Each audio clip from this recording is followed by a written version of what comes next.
Okay, welcome to Chapter 9 on long-term fixed assets. This is one of my favorite chapters. There is a lot of details, there is a lot of calculations. It's extremely applicable to the real world of accounting, and there's also a lot of tax implications as well to a lot of this stuff. So we're going to be talking mainly about how we define, classify, and account for fixed assets, which are long-term assets, plant, property, equipment, the methods for calculating depreciation, the reason why we do depreciation, the journal entries related to these fixed assets. We're also going to talk about natural resource depletion, such as, related to extracting resources from the land, such as timber, minerals, oil. We're going to talk about patents, copyrights, and goodwill and the accounting for those. And the depreciation, how we show it on the income statement and the balance sheet. We're going to talk about the fixed asset turnover ratio and some of the disclosures involved with fixed assets that companies have on their balance sheets. This chapter is very much a mile wide and an inch deep, so we're going to cover a lot of different topics at a very surface level. We are also, the homework for this chapter is very detail oriented, and there can be a lot of steps. The calculations themselves, addition, subtraction, multiplication, the math itself isn't very difficult.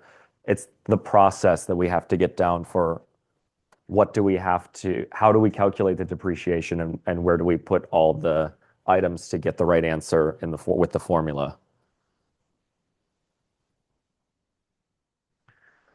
The nature of fixed assets, they're relatively long-term or permanent assets such as equipment, machinery, buildings, and land. And they exist physically and are thus tangible assets. Intangible assets exist sort of in the legal or other world, such as patents, copyrights, goodwill, trademarks, and things like that. So they're also owned by the company in its normal operations. And they're not offered for sale as part of normal operations. For example, a fleet of cars for a rental car company, those are fixed assets of the rental car company. They'll be depreciated over time as they get used. Cars as part of a car dealership are inventory because the car dealership is buying and selling the cars as inventory. They're not actually, it's buying and selling cars is their normal operations, but they're offered for sale as part of normal operations. So that'd be inventory, not fixed assets. The nature of fixed assets is they're long-term. Inventory generally gets bought and sold fairly quickly, especially within a year. This is and then they're critical to the success of many businesses. So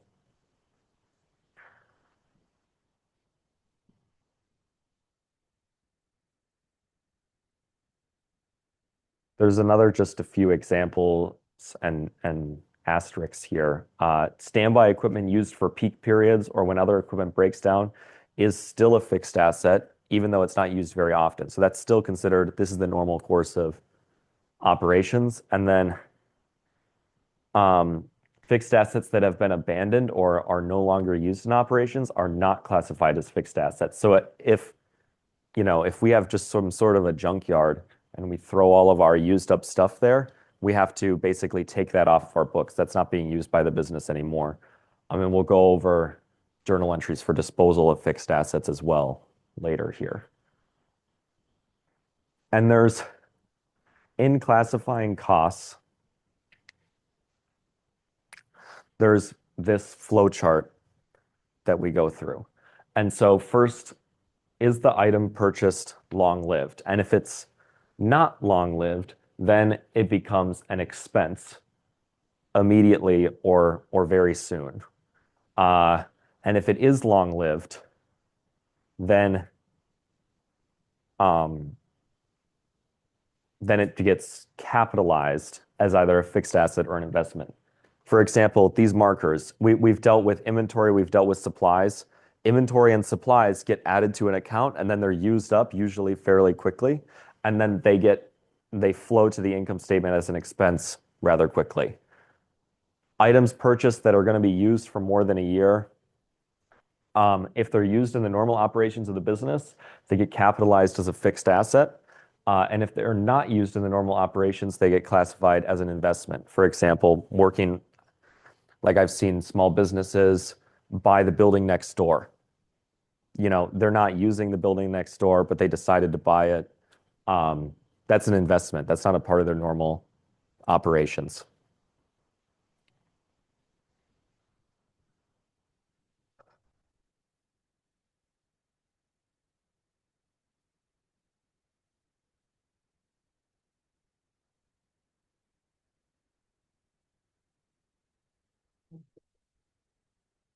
Yeah, that's a really good question.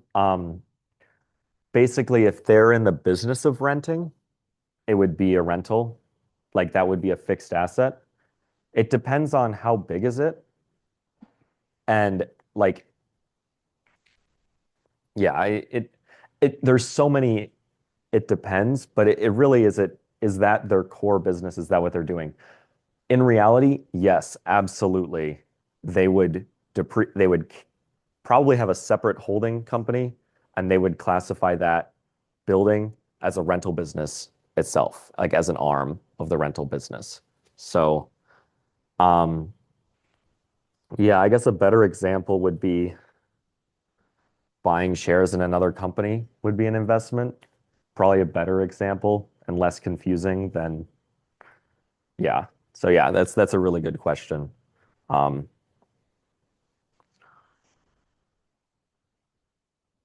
does that answer? Yeah. Okay.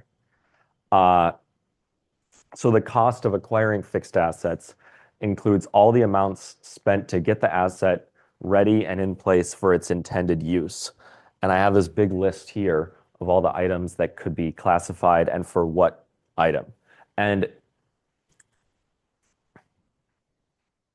we have, it's important to classify the expenses to their proper category of asset because different assets have different useful lives. Land has an indefinite useful life. We don't use up the land as part of normal wear and tear, like the land does not go away. And so we never depreciate land. And then that means that what we apply to the price of the land is very important. And so the purchase price of the land, the sales taxes, any permits, title fees, surveying fees, delinquent real estate taxes, and then like removing existing buildings, that all gets the land ready for its intended use.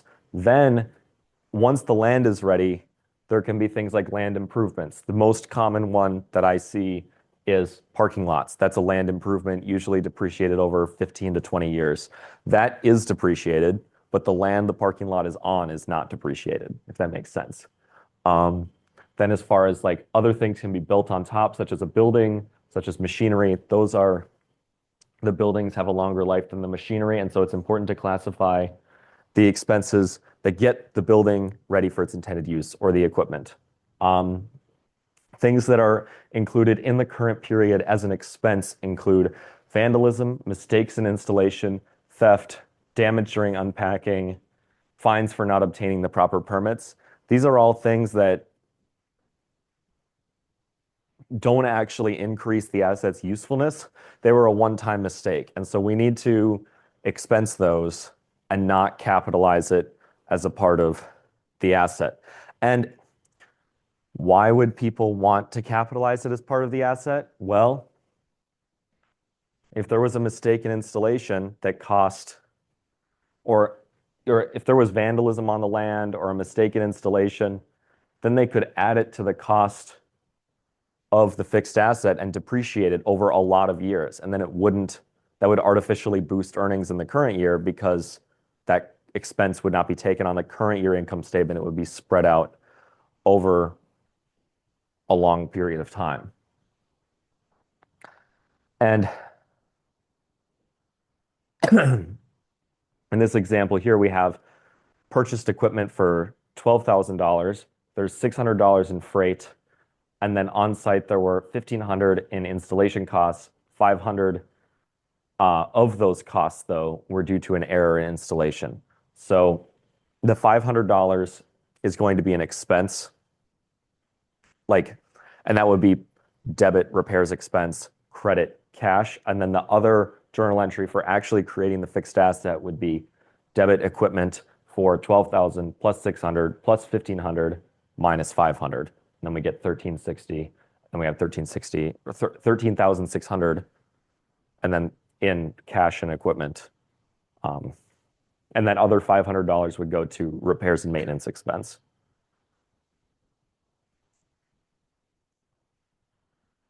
A company might incur costs associated with constructing a fixed asset, such as a building. This is called construction in progress. So as a company keeps on building the building, all of the invoices to the contractors, that all keeps getting added to the construction in progress account. And construction in progress is not depreciated. Once the building is finished and placed into use, what we're going to do is, so construction in progress keeps on getting debited. It keeps on going up and up and up. Once we're ready to use the building, we credit construction in progress, we debit buildings. And so the balance gets transferred from construction in progress to buildings. Then we start depreciating it once it gets used. This is very, there are many, we could do a whole lecture delving into construction in progress because there could be a lot of things like interest on construction loans or other things that can make their way into a construction in progress account that is more of an intermediate topic. So if you go further in your accounting journey, you will definitely run into that.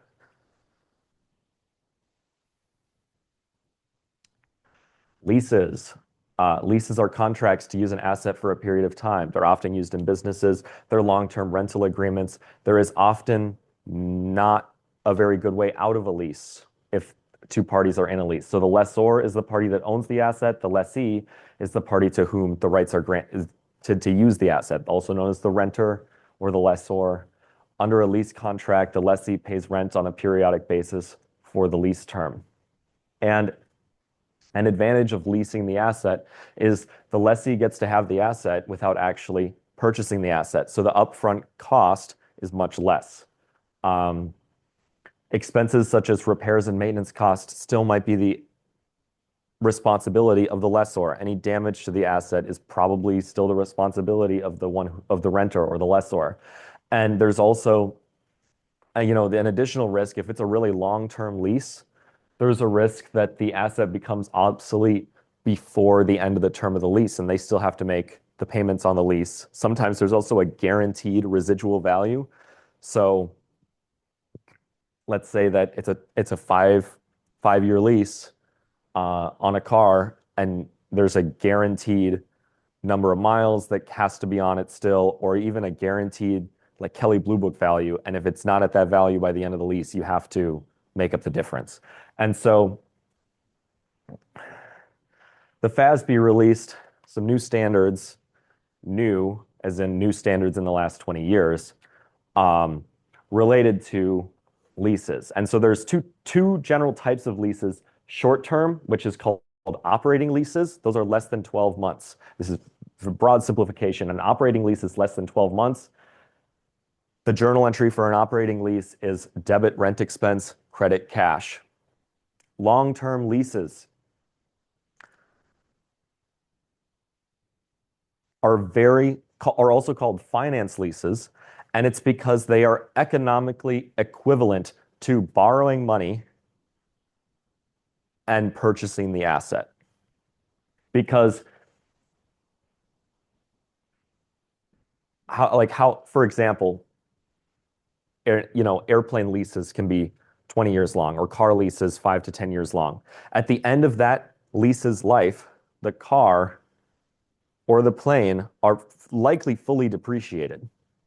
And there's a guaranteed residual value, and there's no way out of the lease. And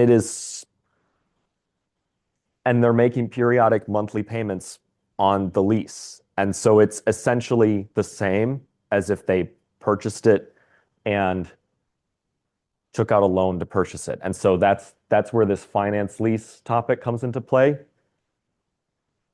Yet another topic that we could spend an entire lecture on finance and operating leases, and I will restrain myself from telling you any more about it because I think that it's such a fun topic. And so there's implied interest expense, and then the asset gets capitalized on the books, and there's depreciation on the leased asset, and it more accurately reflects the business reality of their purchasing an asset and rent and as opposed to just paying a rent expense.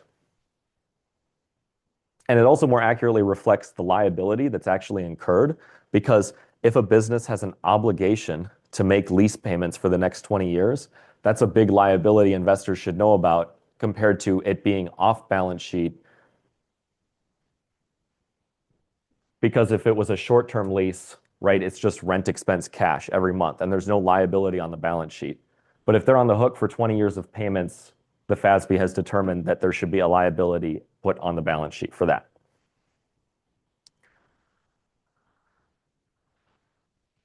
We're going to go over an example here of determining the cost of the land. So there's a new warehouse. They pay $60,000 in cash and take out a $100,000 loan to purchase this land. Legal fees paid were $1,250. Delinquent taxes were $10,000.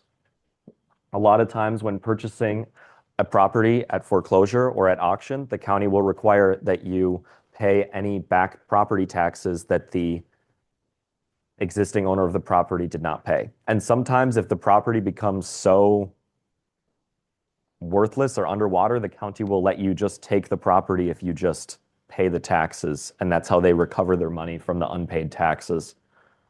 They had to pay to remove an old building from the land. That was $8,000. But then they got $1,500 from selling the scrap. And so this is all going to be capitalized to the land account. And that's going to be $177,750.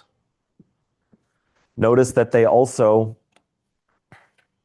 then once the land was ready, they paid a contractor $415,000 to build their building. And so the building account is going to be at $415,000. The land account is going to be at $177,750. They're going to be separate accounts on the books and on the balance sheet. And that's important to note because buildings are depreciated for tax purposes. Residential real estate, 27 and a half years. Commercial real estate is a few years longer than that. And land is not depreciated at all. And so for accuracy purposes, it is important to classify the costs appropriately.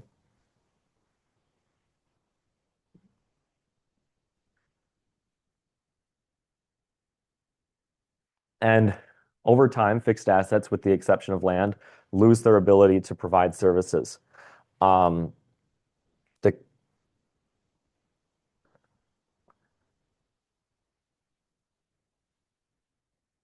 cost of the fixed assets, it's all a timing thing, right? And so a business spends $415,000 on a new building that shouldn't have to be recognized as an expense all in the first year. The cost it should be matched to the next 30 years of revenue that they're going to derive from that building. And that cost is called depreciation. Land, because it has an unlimited life, is not depreciated. Many accounting jokes out there about depreciating land. Some of them are funny. And depreciation can be caused by physical or functional factors.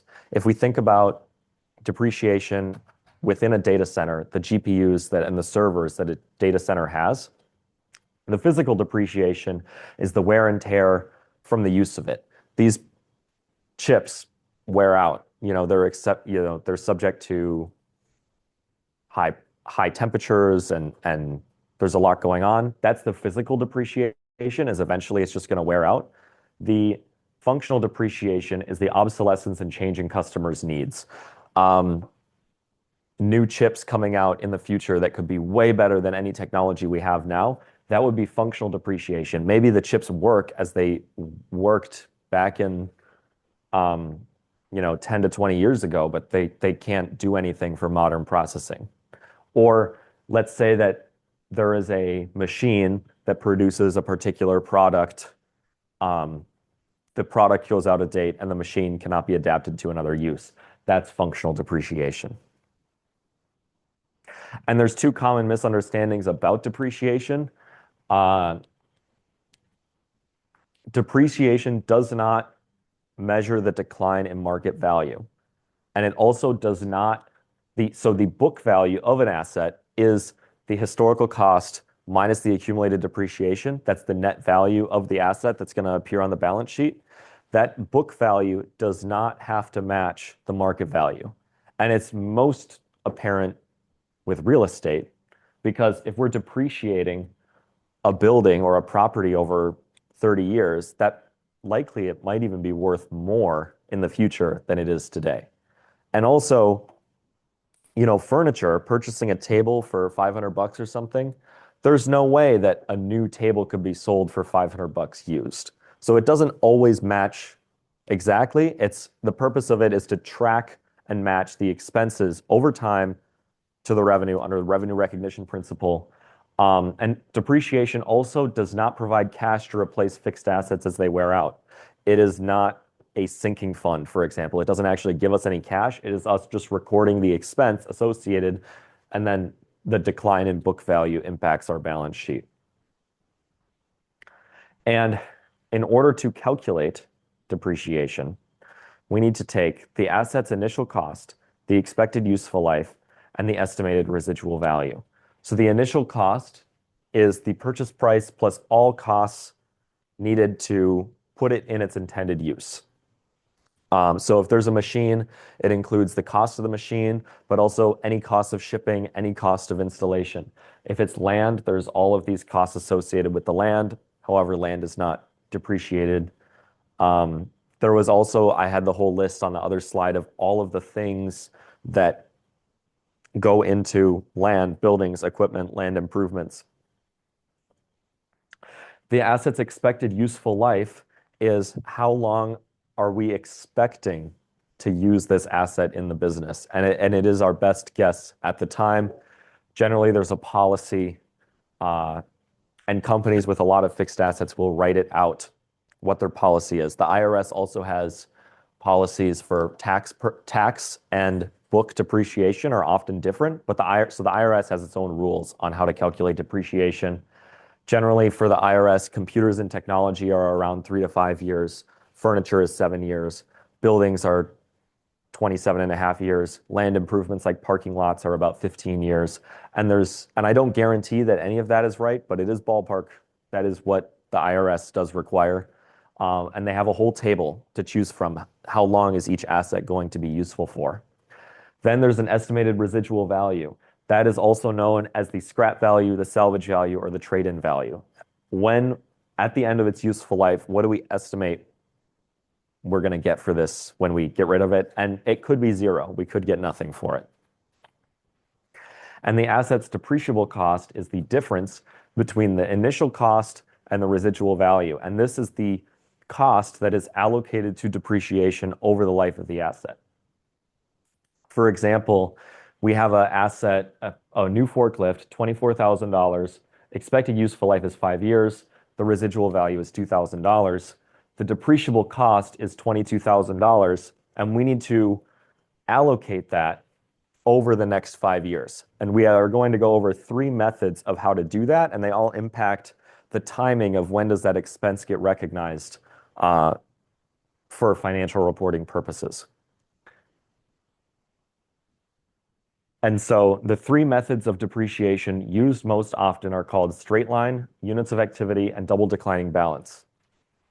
I've seen all 3 of these methods used in practice, and it's not necessary for a company to use only one method of computing depreciation. They can use a lot of different methods. They could use straight line depreciation for the parking lot, units of activity for the machinery, and double declining balance for their computers and cars. The IRS uses something called MACRS, modified accelerated cost recovery system. It is a modified version of double declining balance, and they have tables that calculate what it is. Um, and it also is in most tax softwares. It calculates depreciation. But for tax purposes, most similar to double declining balance depreciation for short-lived assets, long-term assets. I think Makers uses more straight line, but it's a little different. Um, the straight line method is the most straightforward. What we do is we take the cost minus the residual value. We get $22,000. We divide that $22,000 over 5 years. We get 4,400 in depreciation every year. And then we can also calculate this algebraically in the same way. We can take 100% or 1 divided by 5 years. We get 20% per year is depreciated. That's what's called the straight line rate. And that'll become important for calculating double declining balance when we get to that later. But this is how to calculate the straight line percentage here. If we take 100% or 1 divided by the useful life, we get 20% for 5 years, we get 10% for 10 years, we get 5% for 20 years. We can calculate this and then multiply that by the depreciable cost, and we get the amount of straight line depreciation every year. So whichever method makes most sense for you and your brain, I recommend using that. Algebraically, they are the same formula.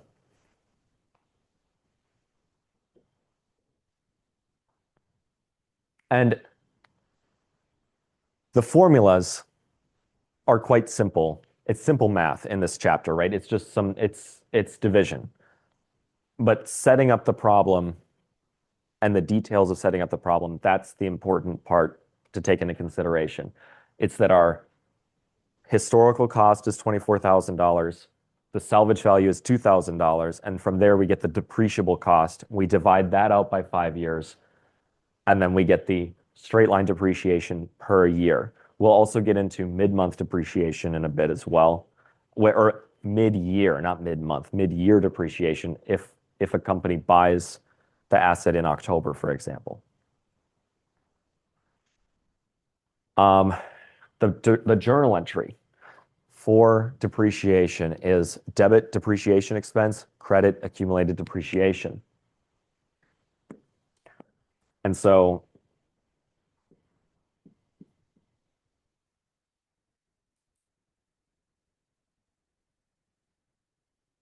we really have 3 accounts at play here.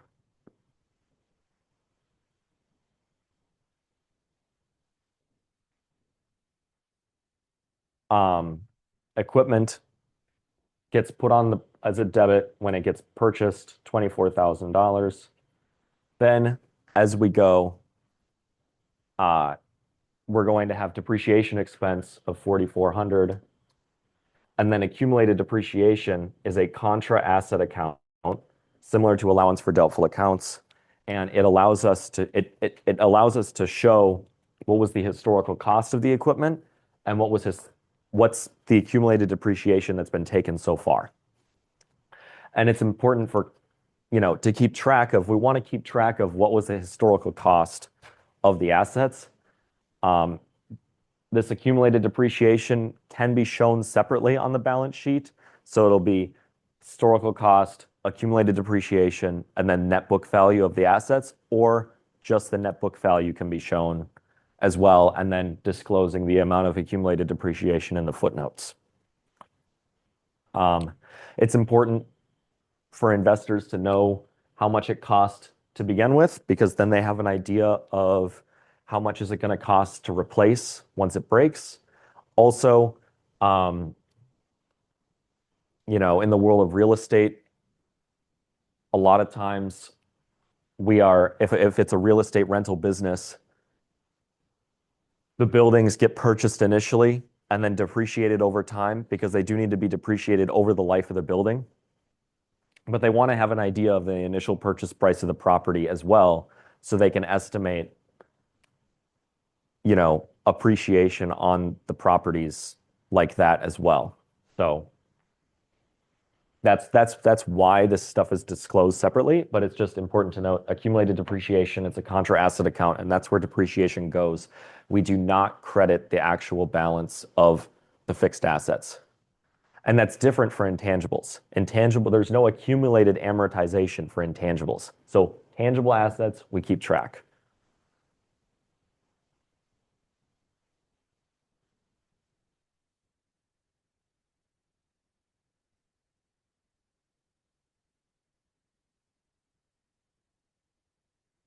And then over time, the net book value of our asset declines. And so under the straight line method, we have the same expense every year. And then our book value at year end declines at a linear rate. 4,400 a year. That's like the slope of the line. The units of activity method, which is my favorite method, provides the same amount of depreciation expense for each activity of the asset, unit of activity of the asset. And it can be expressed in terms of hours, miles driven, quantity produced. For manufacturing assets, the units of activity are often expressed as units of product. In this case, the units of activity is called, it could also be called units of production or units of output method.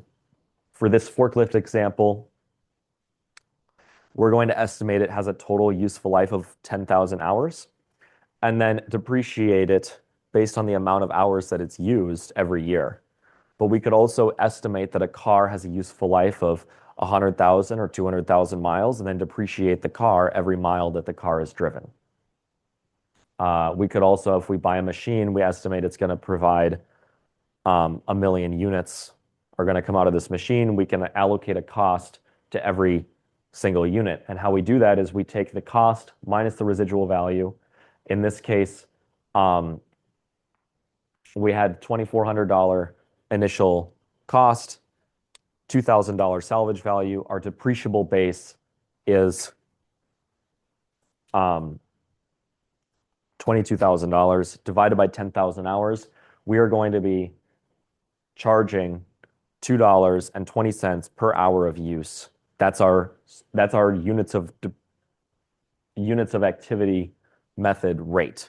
Then in this first year, we use 2,100 hours on the forklift. We multiply 2,100 by $2.20. We get $4,620 in depreciation expense in the first year. And so the depreciation expense is going to be different every single year depending on how many hours the forklift was worked. And you can notice here that we have 5 years of depreciation. Magically, it all adds up to 10,000 hours and everything is great. If we hit 10,000 hours on the machine, we just stop. We just stop at the salvage value. None of these methods will ever depreciate an asset lower than its residual value unless the residual value is intentionally updated as a part of, oh, it was an estimate, we were wrong, the residual value is actually $1,000. Then we can go and depreciate it more. But initially, right, so if it was used 3,000 hours in year 5, we just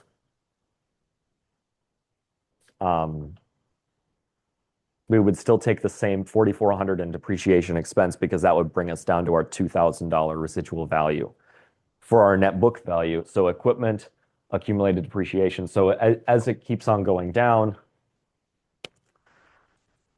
this accumulated depreciation account would max out at $22,000, and it can never go past that unless we update our estimates. And I say that just because that's a common slip up even of my own, right? Just get so excited and I want to depreciate the asset more because they're using it more. But then it becomes fully depreciated still in use. This overhead projector and this projector screen have to be passed through, estimated initial useful life. An overhead projector, this is all assets keep on getting used even if they're past their useful life.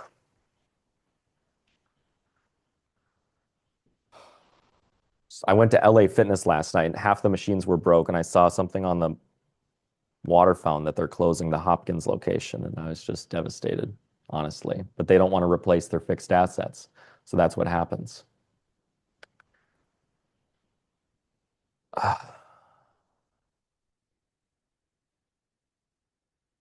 So units of activity method has a different depreciation expense every year. The book value slowly declines, but it's not at a steady rate. It depends on how many units of output they do. I really like this method. It creates I think it most accurately assigns the cost to the revenue and the activity that is being produced. Double declining balance method. This provides for a declining periodic expense over the estimated useful life of the asset. And the calculation is a little bit complex, but if we follow the process, it actually is less complex than it can appear. And so how to calculate double declining balance depreciation? First, we calculate the straight line rate by taking 5 years divided by 100%. So that's 20% is 100% divided by 5. Then we have to take double 20%. So we are actually taking 40%.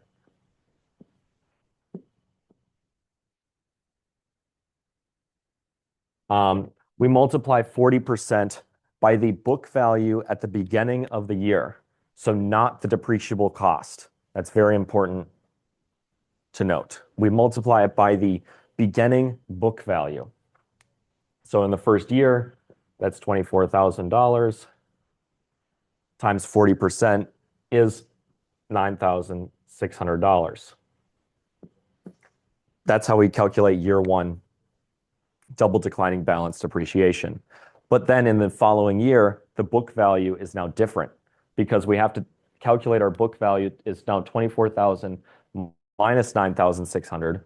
And so our new book value is 14,400 times 40%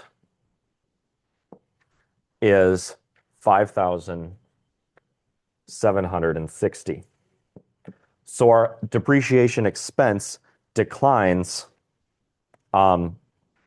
exponentially as we go. And this is what's called an accelerated depreciation method because more gets depreciated at the beginning than the end. And this is, really common for cars, especially because cars lose most of their value in the first couple of years of ownership. And so then this accurately tracks that usefulness better. We're not trying to track market value exactly, but it often they will trend together because as we use up the asset, the value of it will decline. The important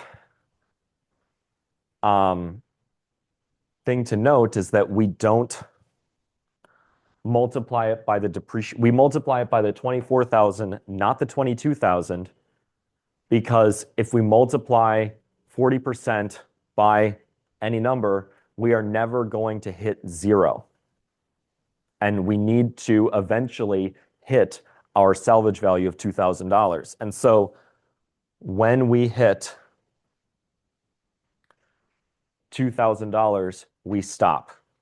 Even though beginning book value is 3,110.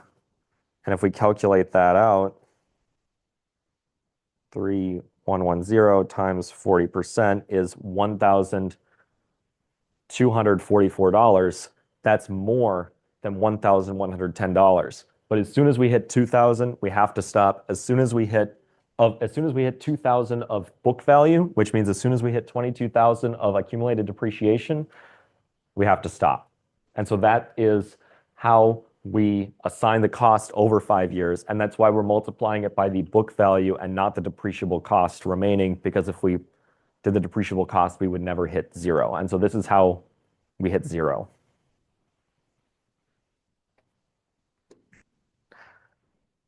And I'm seeing some math nerds in the audience, including I appreciate that. That I really, I think is fun. Um, so it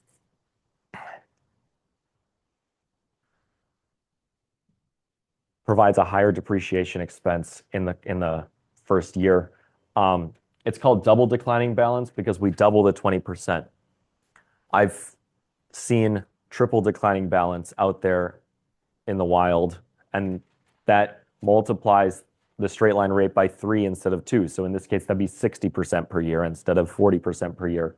It's not as common. It won't be on the homework, but it's like it is a method, and technical accounting team, or there can be a memo for anything in accounting, right? That there's principles, generally accepted accounting principles say we must take depreciation. We must depreciate an asset over its useful life. But how we calculate that depreciation and how we how we calculate it, the amount of useful life, that's determined based on the best estimate of how do we actually allocate the cost. And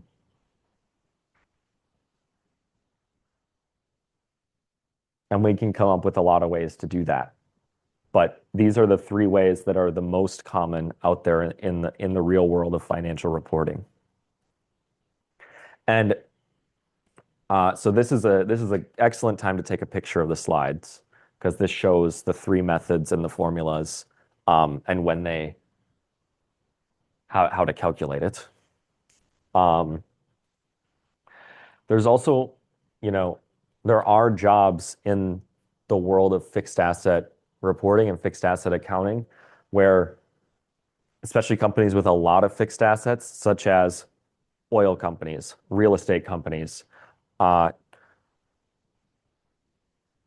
airlines, railroads, these businesses have a lot of fixed assets, a lot of capital. Somebody has to keep track of an inventory of all the fixed assets of what we have, all the different depreciation values.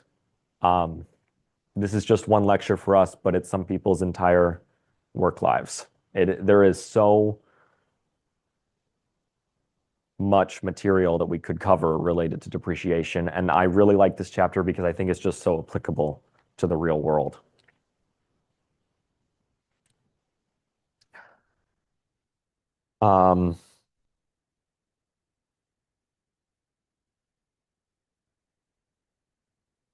All 3 depreciation methods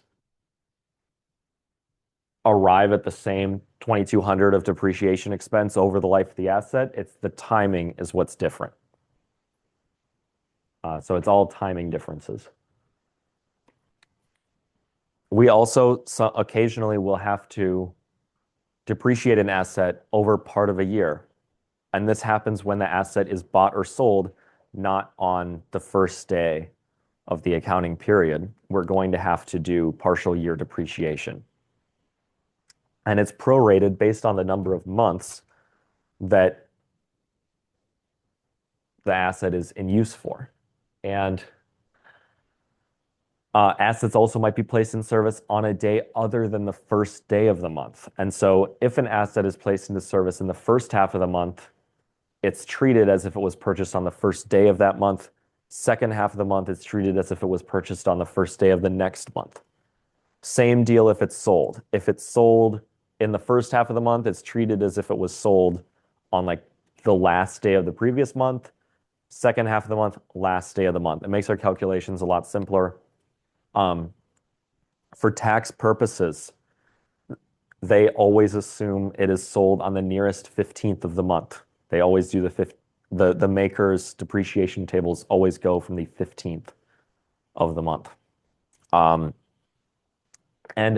the date that this partial year depreciation, like the placed into service date, is the most important date to note, because that's the day it actually started being used.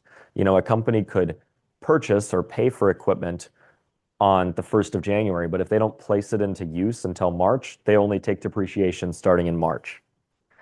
Um, the dates of this stuff really matter, especially in 2025 with the one big beautiful bill tax changes. Um, assets purchased after the 20th of January 2025 get special tax treatment.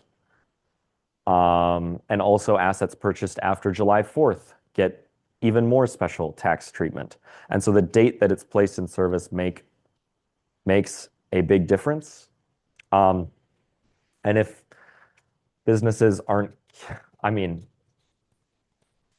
there have to be small businesses that are preparing their books in March, looking at the whole previous tax year, trying to remember whether it was placed into service on January 20th or before or after. And yeah, so I don't know. I think it's silly messing around with the dates like that in the tax code, but this latest bill was, um,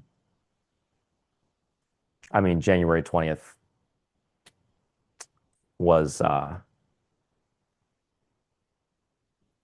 mean, that was inauguration day. So as if it was placed into service after the inauguration in 2025, then it was given special tax treatment, and none of that was even talked about for another 8 months. I think it's, I think it's, if you're interested in that, I would highly recommend looking at a depreciation tax update 2025 edition um, for business depreciation tax things. There's a lot of games being played in the One Big Beautiful Bill Tax Act.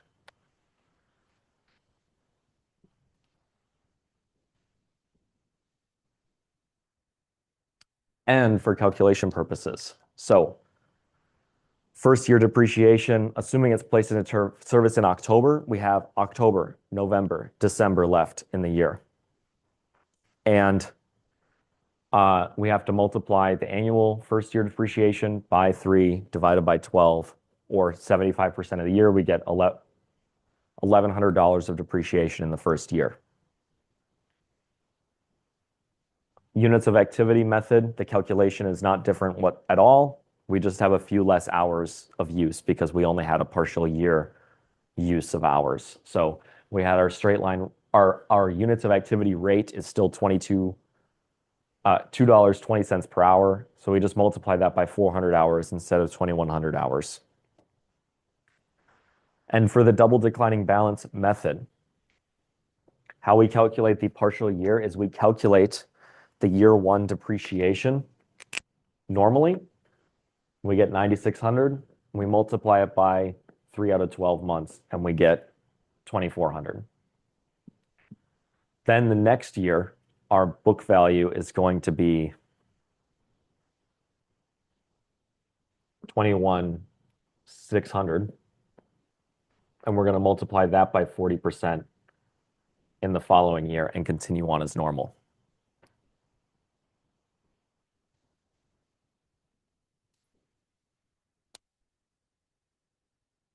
And then in the following year, then the depreciation would be 8,640.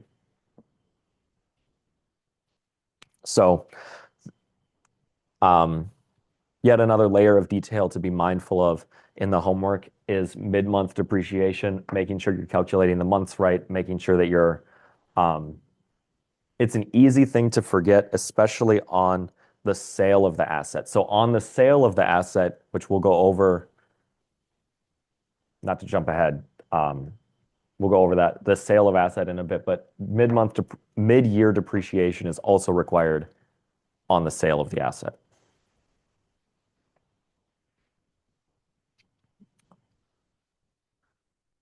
If we have a revision to our depreciation estimate, we've gone through a lot of estimates, accounting estimates this semester, such as allowance for doubtful accounts, such as coupons and other thing like that.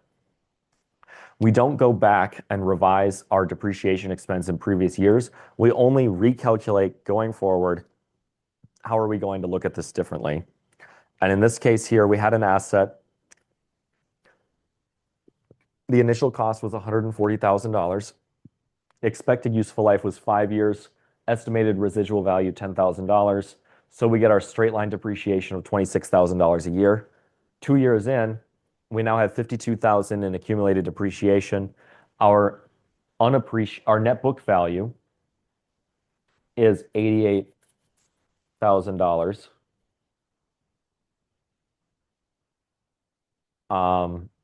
At the end of the second year. And at the end of the second year, the company says, okay, we've been using this machine for a while.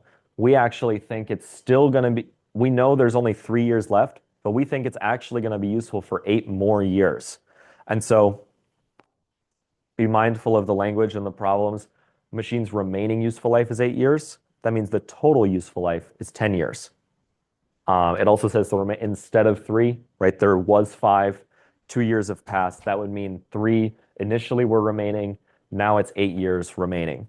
And so we calculate the new depreciation by calculating what's the depreciable cost now. So we take book value minus the revised residual value, and the amount of years can change, and the amount of the scrap value or the trade-in value, that can also change. So in this case, they still say that the residual value is 10,000, but if it was something different, this formula would still work. And so we take the book value minus the revised residual value divided by the revised remaining useful life. So we know that the depreciable cost, oh, actually they did change the residual value. Sorry. The residual value is now $8,000 instead of 10,000. So we say we're going to use it 5 more years, but it's going to be worth 2,000 less at the end.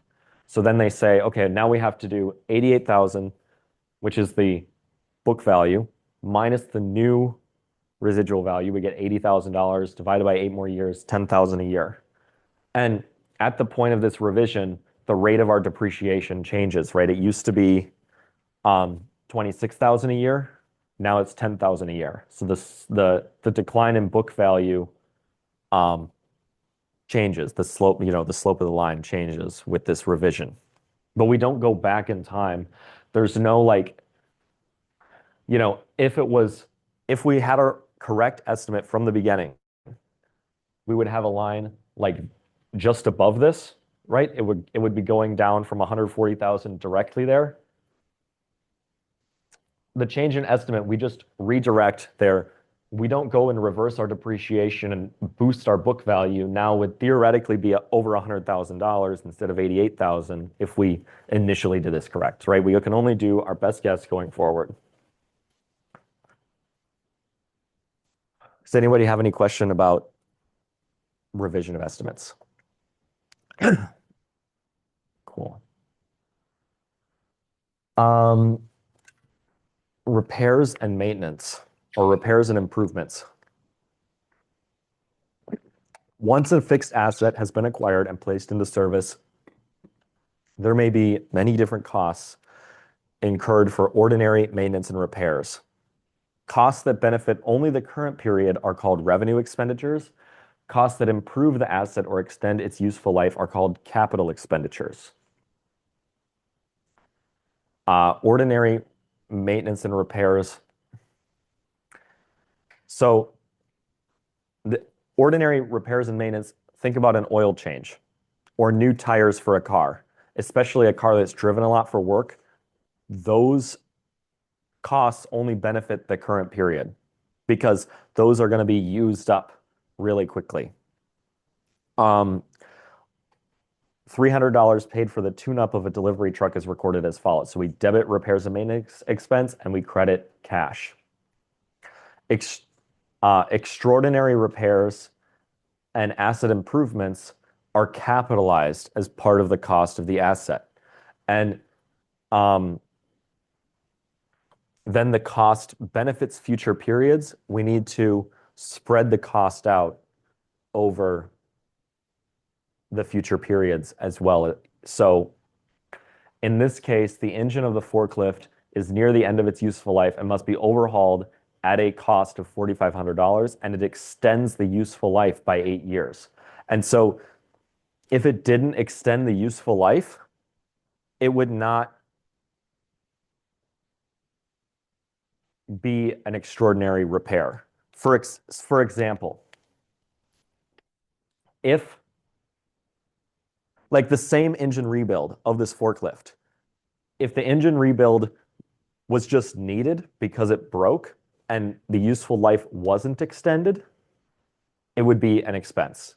But because the useful life was extended, that is an extraordinary enough circumstance that it revises our depreciation estimate for the equipment.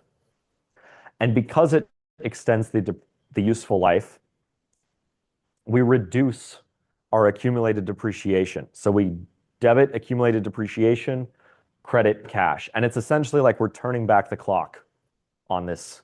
And then when we estimate our depreciation expense going forward, we use our formula where we take book value minus the minus the new estimated salvage value divided by the new estimated remaining years. We get our new straight line depreciation, depreciable cost and rate. Asset improvements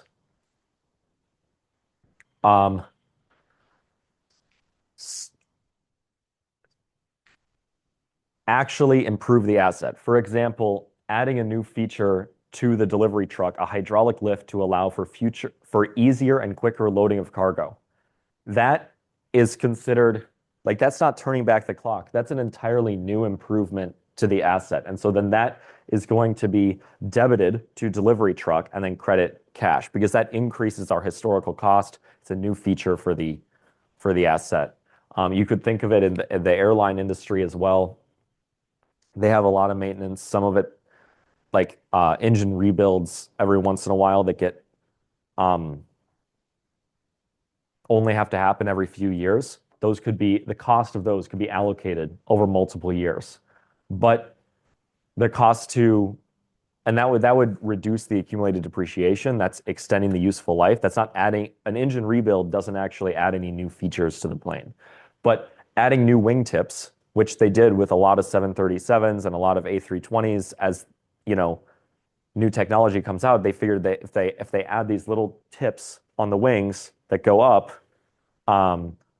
they can increase fuel efficiency by 10 to 20%. And that's huge for airlines. And so that's a new feature that would be added to the historical cost of the plane and then depreciated with the plane.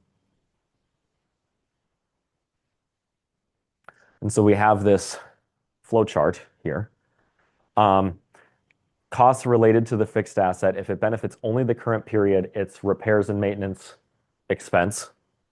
If it benefits future periods and the current period, then if it's an extraordinary repair, if it extends the useful life, it's an asset improvement if it adds service value to the asset. It is a debit to accumulated depreciation if it extends the useful life and is an extraordinary repair. If it's an improvement, we debit the fixed asset itself. This classification is not always an audit focus, but it's always an audit question because it affects the income statement so substantially whether we're going to expense something now or capitalize it in the future. And management generally, if they could, they would want to capitalize more expenses, such as changing the oil on all their fleet and then depreciating it over the next 5 years. I mean, that's ridiculous, right? But that is what could happen if these classifications don't go as planned. One audit area that I worked on was an oil refinery. And every 5 years, they have to do a major maintenance of this oil refinery. They have to take apart all the pipes. There's crazy corrosion. They take a month at huge expense. They fly in a whole bunch of people who do this all the time. And they're working 24/7 in shifts, fixing everything related to it. This major maintenance is required every 5 years. It gets capitalized and it gets depreciated over 5 years every time. And the hotels at the end of this month, you can imagine, are trashed. And like there's just oil everywhere. But that is the classification of those costs compared to normal costs during the year is a very important classification issue for financial reporting. What's our income statement going to look like, and what's going to get capitalized on the balance sheet?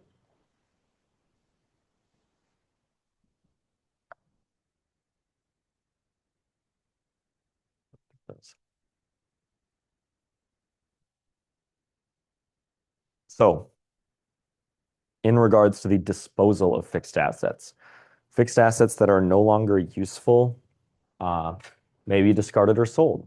And like that's part of the normal course of operations of businesses. Buy assets, use them up, discard them. We talked before about, they might just be in a junkyard somewhere on the property or something, or they might actually be traded in or put on Facebook marketplaces free, or however it needs to get sold. We just our job is just as accountants, how do we account for taking that equipment off of the balance sheet and recording any gain or loss, and also any cash or other trade-in value that was received for this asset. And so, for example, if we have an asset that is fully depreciated, so no salvage value, and it's a $25,000 piece of equipment. Did I have my debits and credits wrong? No, that was depreciation expense. That wasn't. A little confused here. So if we have our equipment on the balance sheet, 25,000 in equipment, 25,000 in accumulated depreciation, our net book value is 0. If we throw this piece of equipment out or burn it in a trash pile or put it in a junkyard or put it on Facebook Marketplace, doesn't matter. We got rid of it. We just have to take it off the balance sheet by making a journal entry, reducing the value to 0 for that piece of equipment. And so that's we debit accumulated depreciation and we credit the equipment. There will be a subledger in a company's books that will have these balances for every single fixed asset. And so in the homework, it'll be, accumulated depreciation, equipment and equipment. There'll also be accumulated depreciation, buildings and buildings, accumulated depreciation, land and land. But in a business with a lot of fixed assets, there will be a sub account or a subledger, and they'll have every single property will have its own depreciation schedule. My computer is computer LN serial number, right? Like this has its own entry in the state of Minnesota subledger. Like they know that where they can track their assets, right? So it is known exactly how much needs to be removed for this particular asset. That's what I'm trying to get at here. However, if an asset has not been fully depreciated, the depreciation needs to be recorded before we sell it. So in this example, they sell it March 24th. We round to the nearest month, so we're saying it's sold March 31st. Happy end of Q1, by the way. And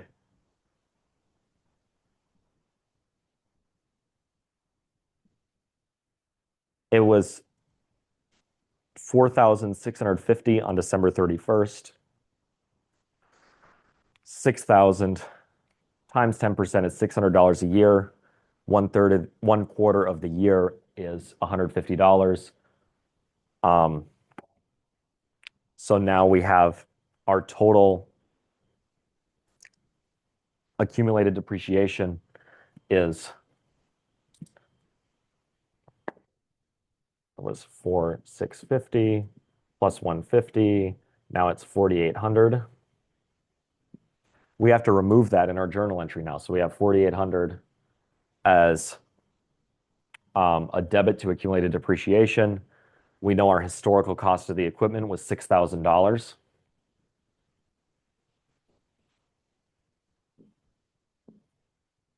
And so we have to credit our equipment for $6,000. And we're assuming that we just discarded it. We didn't get any money for it when we got rid of it. And so the difference in our journal entry has to be, our journal entry must balance. So this is a really important concept for when you guys are working through any sort of gain or loss problems. The gain or loss must make the journal entry balance. And so a loss is an expense, it's a debit, and we need another debit of 1,200 to balance. So 1,200 plus 4,800 is 6,000. That also, our net book value of the asset when sold was $1,200. Reducing that to zero is a loss of $1,200. And so that is how we calculate the loss on the sale of the equipment. If we sold the asset, we'll get into an example here.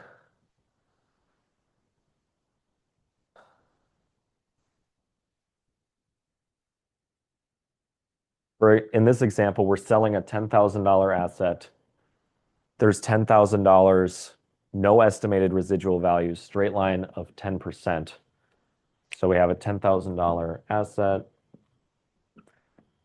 To remove it for $10,000. Our accumulated depreciation started at $7,000, and we're selling it October 12th, which gets rounded to September 30th because that's the nearest month end. So we have $7,000. 10,000 times 10% is $1,000 times 3/4 of a year is $750. So our total accumulated depreciation is $7,750, which we then must debit to remove from our books.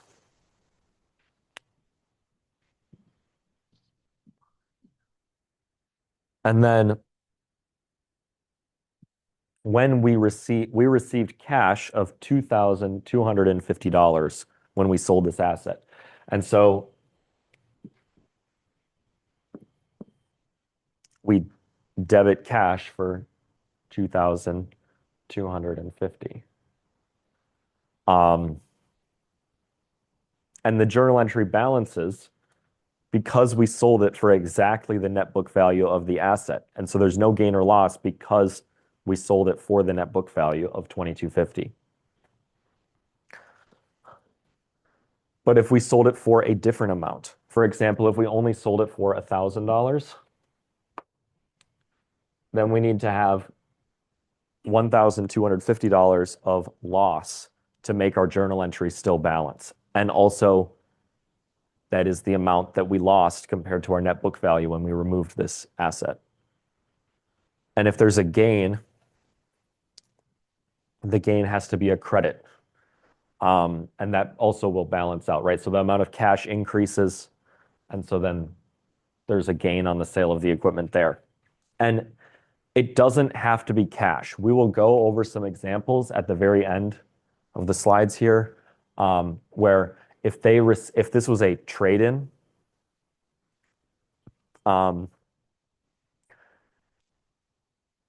this instead of cash, we could receive equipment or anything else of value when disposing of this asset. And the only thing that would change is we would be debiting cash and equipment or some combination instead of just cash if we received something else in this transaction as well. And that's how we'd properly record the gain or loss.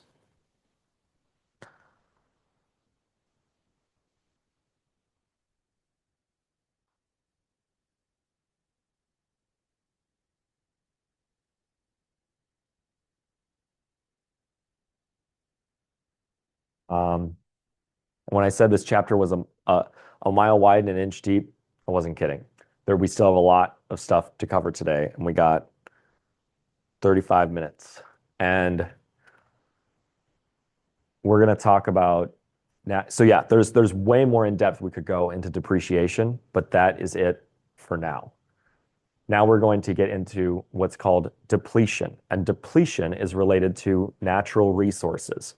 Natural resources are naturally occurring. they're removed for sale, they're removed or sold over more than 1 year. We don't depreciate land, but we do deplete the resources in the land. For example, if a company buys oil rights, um, like I have been getting so many clips in my feed of Sarah's Oil, the new show on Netflix, where this little girl has a farm, and then these oil guys come and say, "Hey, we want to buy the oil rights on your farm," and then they buy it, and then they find way more oil than they thought they did, and so then they try and renegotiate or leave and renegotiate the price, and she says no. She keeps all the oil, and she becomes like an oil magnet, right? That's the premise of the show, is this 14-year-old becomes an oil businesswoman. So good for her, right? But how would she, like, the guys buying the mineral rights, or her now owning the mineral rights? This is how it needs to be depleted and recorded, because we need to assign a cost to that oil when it gets extracted out of the ground, because we didn't get it for free, you know. Um,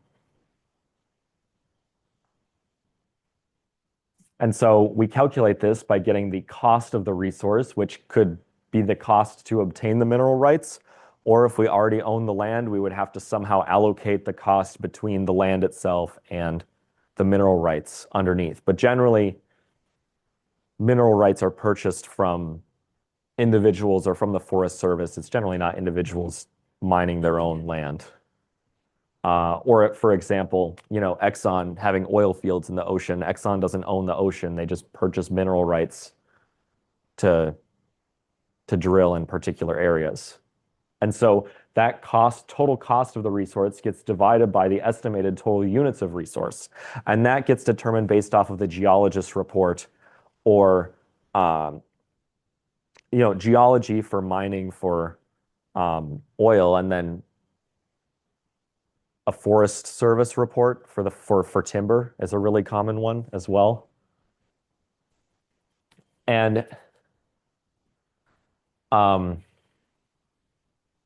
timber is interesting too, because it naturally does grow over time. And I'll just circle back to that in a little bit. But an example here is, if there's a cost of the mineral deposit is $400,000, we're estimating that there are 1 million tons available to mine, and then the tons mined during the year was 90,000. So our allocated cost is 40 cents per ton. That's what we're allocating to the cost of each ton that's extracted. And if you're curious about the Iron Range in northern Minnesota, you can look up Cleveland Cliffs 10K. It's they own the Hibbing Taconite Company, and I'm sure somewhere in the footnotes you could find exactly how they're calculating this. But then we multiply 90,000 times 40 cents per ton, we get $36,000 is our depletion expense for the year. And the journal entry is a debit depletion expense, credit accumulated depletion. So very similar to depreciation in that way. Generally, updates to estimated useful lives and estimated salvage values of fixed assets are quite rare. Revisions to the estimate of total estimated units of resource left are extremely common, because we estimate that there's 1 million tons of ore in this mine, but every 3 years we get a new geologist report and it says something different. And mining technology can evolve in a way where we're actually going to get 2 million tons out of this. And so we use the best estimate we have at the time, but this estimate gets updated a lot. And, forest, timber companies, a lot of times they say, oh, well, we plant new trees. We plant a tree for every one we cut down, right? Sometimes they'll say something like that. They're not doing it out of the kindness of their hearts. They're doing it because 20 years from now, they want to be able to cut down another tree. And that cost of planting the trees and maintaining the forest, that gets added to this cost of the forest rights or whatever that they have. And then as trees grow, they keep on estimating how many trees are left in the forest. And so then that's how these two numbers will get updated every single year, and they'll come up with a new estimate for what's the total cost of the forest, how many trees are left, how do we assign a cost per tree that we're extracting. Anyone have any questions on depletion?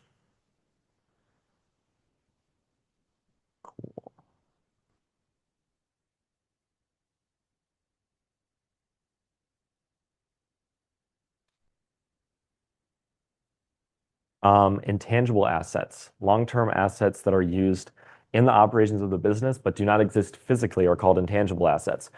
This is in contrast to fixed assets, which we talked about before, which you can actually, you know, touch, depreciate.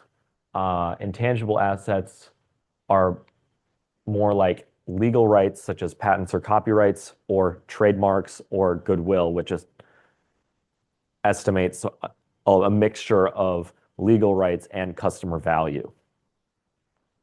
Intangible assets are not depreciated, they're amortized. So it's just a different vocabulary word. An amortization results from the passage of time or the decline in usefulness of the intangible asset. And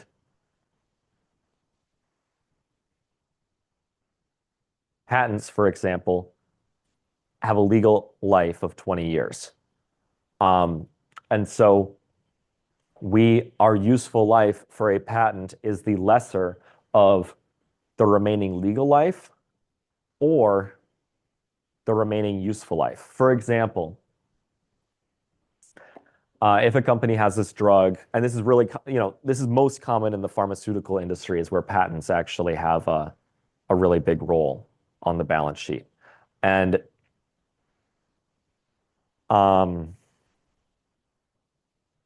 if they have the right for this patent to be useful for 10 more years, the legal right of the patent lasts another 10 years. But they know that there's going to be another drug that comes out in 5 years that is going to make their drug obsolete.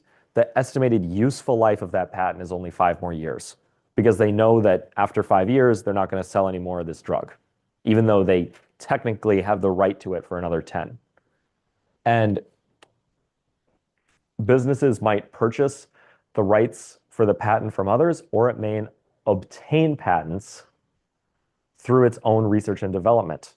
And the initial cost of the patent, including any legal fees, is debited to the asset account. So there's two ways that a business can acquire a patent: registering it themselves or buying it from another company. And it is going to look way different on the balance sheet depending on what method they do. Because if they do the research and development themselves, research and development has no guarantee that something's going to work out. There's no guarantee that something's going to actually benefit from it in the future. And because of that uncertainty, research and development is always expensed in the current period. And so big pharmaceutical companies, there's a metric pharmaceutical companies have, especially big ones such as Johnson & Johnson, Pfizer, and things like that. Maybe 10% or 20% of their annual revenue goes to research and development. That gets expensed in the current year. The patents that they create only go on the balance sheet for the amount that the legal fees cost to actually register the patent. And so in this example, the company obtains patent rights for $100,000. That could easily just be the legal fees to register that patent once they discover it. The millions of dollars of research and development get expensed that doesn't actually get capitalized as part of the patent. If this drug was developed by a small biotech startup and then they get it through, all the clinical trials, the drug gets approved, and it's really common for a big drug company like Johnson & Johnson or Pfizer or whoever to purchase it because they have the factories, they have the distribution already set, and there's a guarantee that this patent is approved, the drug is there. They buy that patent, and they could buy it for $10 million, and then the patent would be on the balance sheet for $10 million. It would be debit patents, credit cash, right? So That's just the difference for the same exact patent could be $100,000 or it could be $10 million on a company's balance sheet, depending on how the patent was created or got its hands into the business. Um, with that, patents is, and other intangible amortization is generally done using the straight line method. And amortization is recorded by debiting amortization expense and crediting the intangible asset itself. So it would just credit patents. There's no accumulated amortization for patents. It's just credits the balance itself. Um,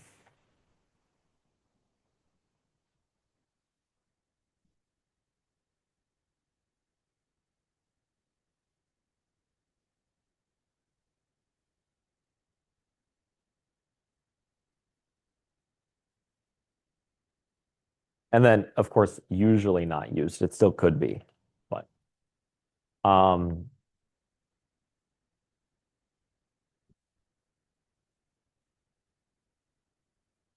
copyrights and trademarks are other intangible assets that companies have.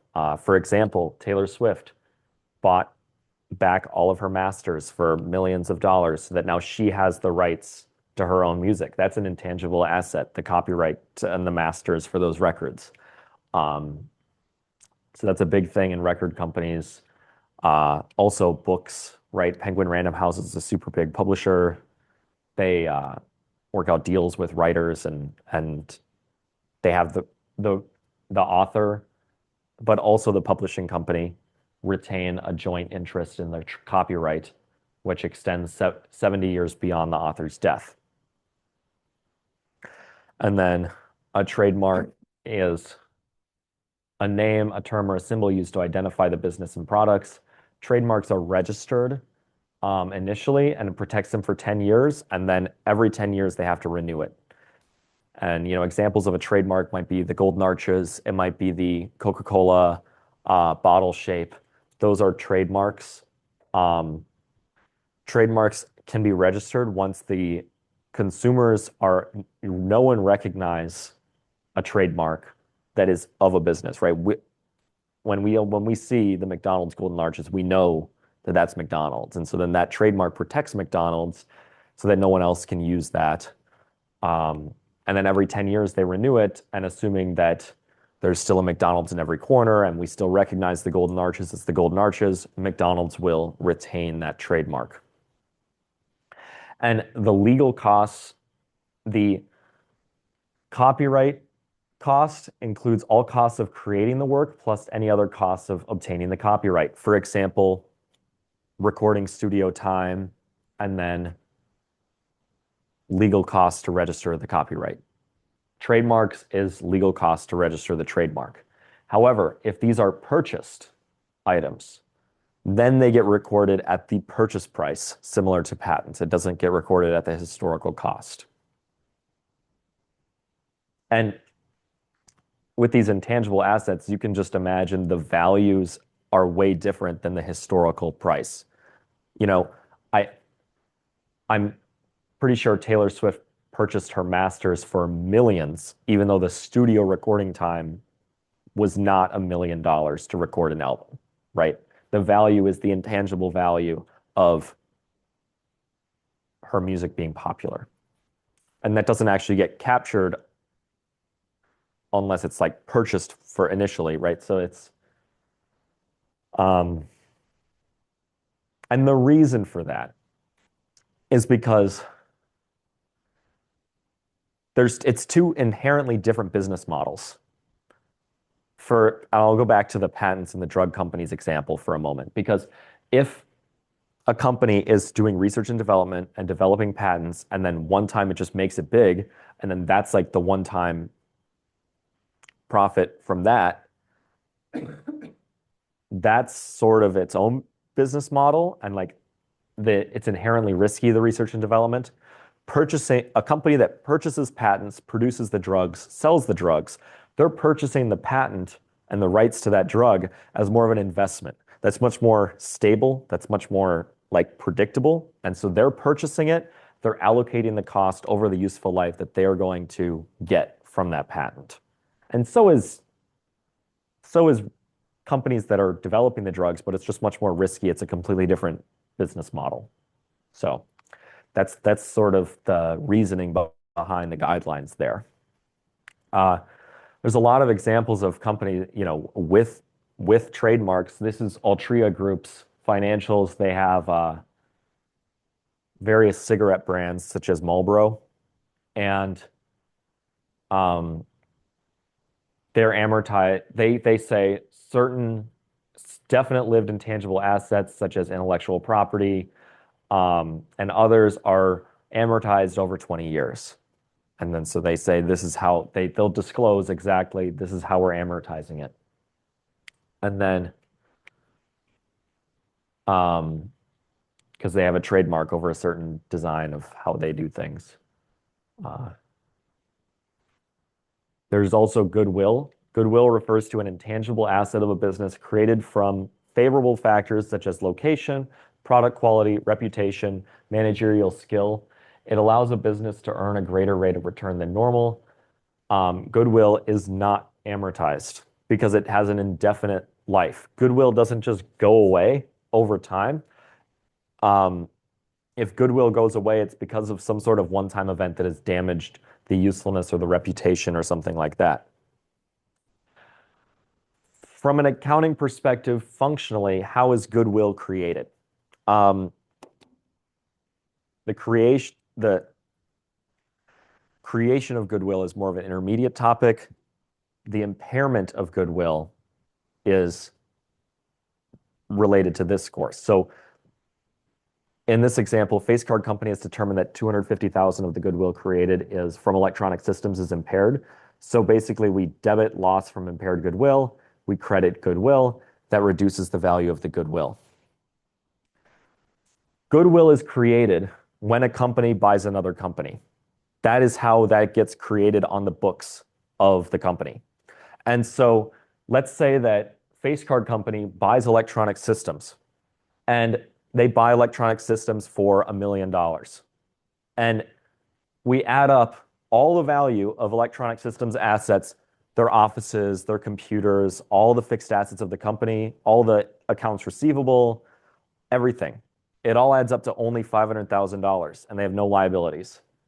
The remaining, they invested $1 million into this. That 500 to balance the journal entry. When we say that we're buying a company, we have to debit. We're putting all of their assets onto our balance sheet. So we get their accounts receivable. We get their inventory. We get their equipment. And we're crediting cash because we paid $1 million in cash for this business. And the AR was 100K. The inventory was 200K. The equipment was 200K. Where's the extra $500,000 go? Because we determined that this is a fair price to buy electronic systems. This is how goodwill gets created.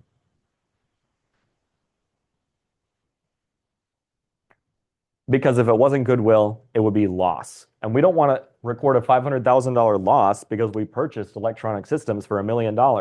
What a bargain, right? They're a great company. We think they're just doing great. And so this goodwill now goes on our balance sheet as an intangible asset that's created as part of this business combination, as a part of this acquisition.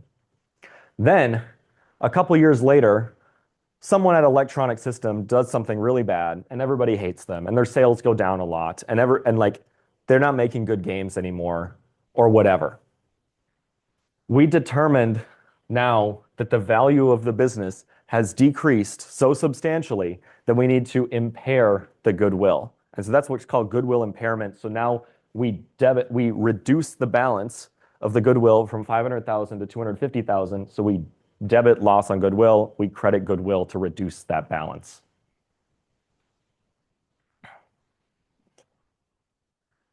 Um,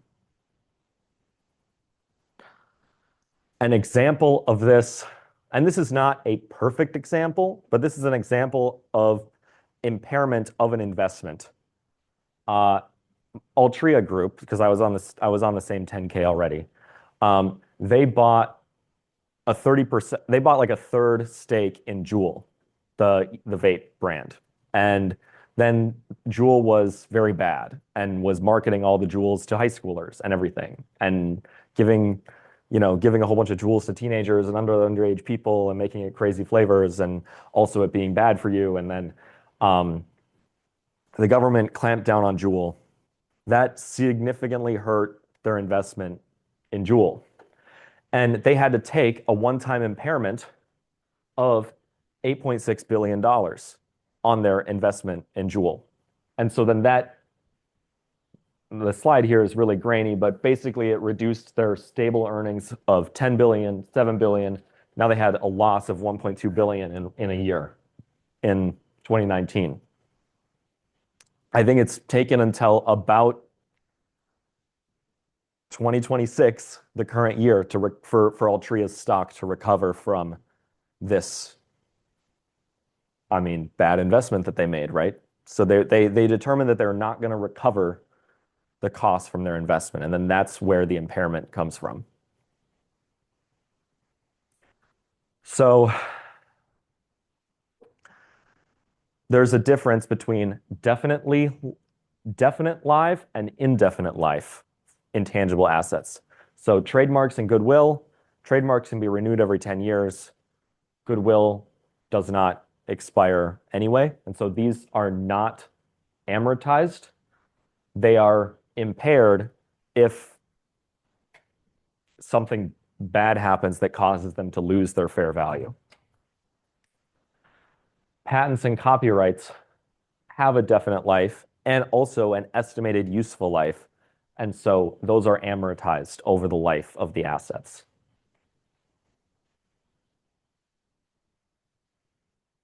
Straight line, usually.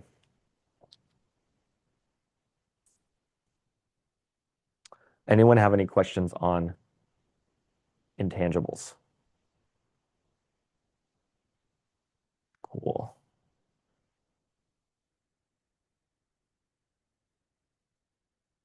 Yeah, trademarks. They can be anything from Colonel Sanders' recipe for chicken, McDonald's Golden Arches, the shape of the Coca-Cola bottle, the name of a McDonald's Happy Meal. They're shown on the company's balance sheet to the extent of either their purchase price or the cost to legally register them in the first place.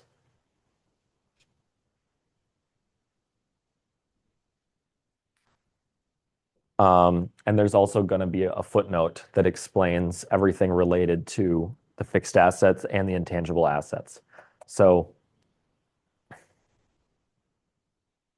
McDonald's, for example, they have their property, plant, and equipment, less accumulated depreciation. Then they have their net property, plant, and equipment, and then they have goodwill.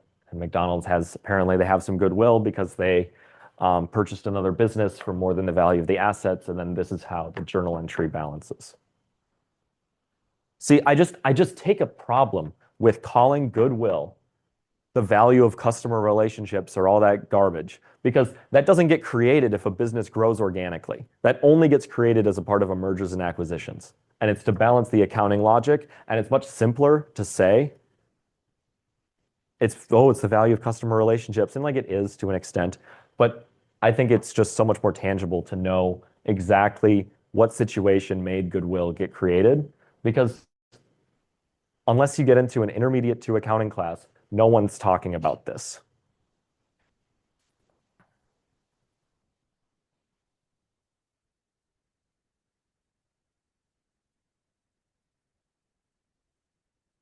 So fixed asset turnover ratio. It shows how capital intensive is the business, and on the flip side, how efficiently is a company using their fixed assets to generate sales. It can tell a lot about the story of a business and what their capital structure is like and what they're actually using their assets for. And then we can compare it between industries and companies. and tell a little bit of a story. So how we calculate it is by taking sales divided by average book value of the asset. And that's beginning of year plus end of year divided by 2. The book value is the historical cost less the accumulated depreciation. And we can see a bunch of different fast food companies having very different fixed asset turnover ratios. Generally, higher is better. It means they're generating more revenue using less fixed assets. But it's not always better. It more just tells a story about what the business is doing. So Chipotle, there's two elements to this equation. It's sales and amount of fixed assets. See, Chipotle, Yum Brands is very high. It's a lot higher. That means they're renting more stores and they have more sales in comparison. So McDonald's, they franchise most of it. It's mostly owner-operated franchisees own McDonald's stores. And so McDonald's corporate is only getting the revenue from selling chicken nuggets and French fries to the franchisees and collecting the licensing fees that the franchisees pay them. They pay them a percentage of revenue. They have initial one-time costs to buy the license to start a McDonald's. And then McDonald's owns the land that the franchisees operate on, and then McDonald's collects the rent for the land as well. If you ever seen The Founder with Ray Kroc, and they're all the movie about the founding of McDonald's, and he says, we're not a fast food business, we are a real estate business. What does that mean? It means McDonald's has a lot more real estate and a lot less sales. Chipotle has taken the strategy of they own and operate a lot. The vast majority of Chipotles are owned and operated by Chipotle corporate. And so Chipotle is getting all the sales and they're renting the space. And so that means their fixed asset turnover ratio is going to be much higher and McDonald's is going to be much lower because McDonald's has less sales, more fixed assets. Chipotle has less assets, more sales. And so it just shows the strategic difference between McDonald's and Wendy's, and then Jack in the Box, Yum Brands, and Chipotle. I think Yum Brands has Taco Bell and KFC, and maybe some other ones. Yeah, Pizza Hut. Yeah, so very different strategies. And the capital intensiveness of a business, right? McDonald's, they have a lot more leverage because they own the real estate. Like they have a lot of more power in that way, but also that money has to come from somewhere. That means that they either had to raise more equity or borrow more money to get the capital to purchase the land, right? So that's the trade-off at hand there. But then they don't have to rent, right? So it's sort of like the rent to own decision. Also, it's very industry specific too. So Exxon, for example, Manpower Group, it's a temporary employment stock. It takes almost no capital to just match. Their business is just matching employees to temporary employment. Exxon, McDonald's, and Union Pacific, huge capital requirements. Disney World and Disney Cruises are half of Disney's revenue. It's not the movies and it's not Disney Plus. It is the theme parks that are making Disney their money. And that takes a lot of assets to keep going. Macy's, I guess, is somewhere in the middle with the retail business. You can take a look at the specifics of a company too. This is CSX Rail, and they have a list. Every single asset class that they have, they separate out and they depreciate over a different amount of years. And they disclose all this because the rail industry is so capital intensive, one of the most capital intensive industries. And so they say that the rails are going to last 41 years. The ties on the rails are going to last 28. The grade, which is like how they slope the land, that's going to last 75 years. I don't think I'm going to last 75 years. Um, like the bridges are going to last 60 years. The locomotives are going to last 26, but the freight cars are going to last 32. And it's all they disclose it's all straight line. But the footnotes for property plant equipment are crazy. Also, for real estate, real estate companies and real estate stocks, companies generally have to disclose what their properties are on their financial statements. And so if you look up real estate investment trusts, they own properties all over the country. Some of them are single family homes, some of them are apartments, some of them are shopping malls. They'll disclose in their financial statements, for example, Invitation Homes, which is like the single family home management company. They own something like 340 homes in the Minneapolis metro area, and they own about 40,000 homes in total. And you can look up on their 10K, you can say like they disclose exactly what regions they own what property in. And they disclose exactly how long they're depreciating these assets over. And for capital intensive businesses, it's super important because if the fixed asset turnover ratio is 0.4 for a railroad, that means it takes 2 years of sales to even make up for the total cost of the fixed assets, and the total profit, probably something like 20 years to get back the cost of some of these assets. So it's incredibly relevant. We still do have some more journal entries to get through in the next 3 minutes. Sometimes there is the trade-in of fixed assets. So sometimes the seller allows a buyer amount called the trade-in allowance. It can be greater or less than the book value of the old equipment. The difference is called the boot, and the boot is the cash that's paid. And so what we're going to do is we're going to have a big journal entry. We have to remove the old equipment. So we debit equipment. No, we debit accumulated depreciation. We credit equipment. That takes it off of our books, just like normal. And then we have the cash that we had to pay. And so the boot can either be gained, like that can come to us, or that can be paid by us. And so in this case, we owed $3,900 extra on this. And then the new equipment's value was $5,000 at fair market value.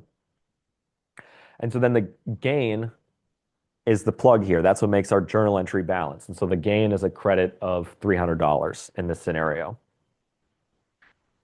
And so we can calculate, so we had an $1,100 trade-in allowance. We have to calculate the amount of cash paid by taking $5,000 as the price minus the trade-in allowance. Then we get the cash. We also calculate our book value of the old equipment by taking the cost of the old equipment minus the accumulated depreciation. We get the book value. Notice how the trade-in value is $300 more than the book value. That's where our gain of $300 comes from, but it also comes from the fact that we need to balance the journal entry. So there's a couple more examples. I realize this is a long chapter and I didn't get to any sort of examples. I have homework video examples on D2L you guys can watch to go through the homework. So yeah, I'll stick around for some questions, but thank you all for attending today.